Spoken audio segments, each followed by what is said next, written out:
ভারতের জনসংখ্যায় মুসলমানদের সংখ্যা বেড়েছে শতকরা ৮ ভাগ। অন্যদিকে সমান হারে কমেছে হিন্দুদের সংখ্যা।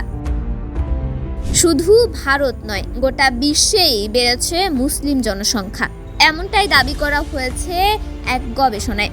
ভারতে গেল ৭৭ বছরে হিন্দু জনগোষ্ঠীর সংখ্যা কমেছে শতকরা ৮ ভাগ। এই সময়ে বেড়েছে মুসলিম জনসংখ্যা। লোকসভা নির্বাচন চলাকালীন জনসংখ্যার এই রিপোর্ট প্রকাশ করেছে ভারতীয় প্রধানমন্ত্রীর উপদেষ্টা পরিষদ।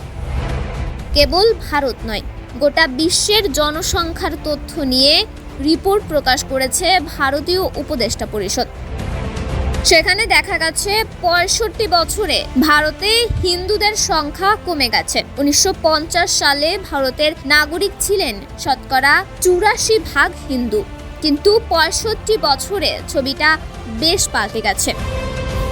২০১৫ সালের পরিসংখ্যানে দেখা গেছে ৮% কমেছে হিন্দু জনসংখ্যা। ১৯৫৫ সালে ভারতের সেই সময়ে মুসলিম জনসংখ্যা ছিল ৯.৮৪%।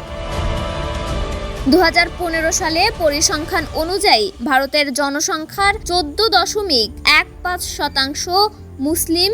২০১৫ সালের পরিসংখ্যান বলছে ভারতের খ্রিস্টান জনসংখ্যার হার ২.২৪ থেকে ৩.৩৬% হয়েছে।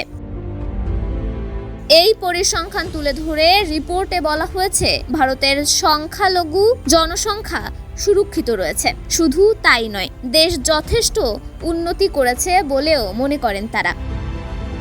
বিশ্বের নানা প্রান্তে ধর্মীয় সংখ্যালঘুদের সংখ্যা আরও কমেছে, কিন্তু ভারতে বেড়েছে সংখ্যালঘুদের সংখ্যা। তবে ভারত ছাড়াও এই সময়ের বিভিন্ন দেশে কমেছে হিন্দু জনগোষ্ঠীর সংখ্যা।